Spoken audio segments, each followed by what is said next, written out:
Assalomu alaykum akalar. Uyimizga eshiklarning oldilariga, ustullariga tegalarni qo'yib, ustulli tegalarni qo'yib, bitish jarayonida xudo xolasa sizlarga bir ko'rsatib o'tib ketay dedim.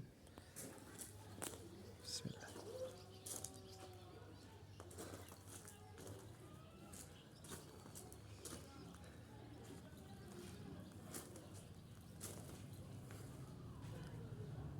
Xudo xolasa 3-4 kunda bitadi.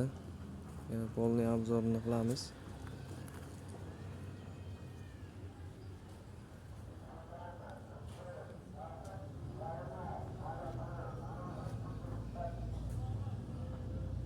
Mana aynada oldidagi tegalar ham juda ham chiroyli chiqqan naqshlari.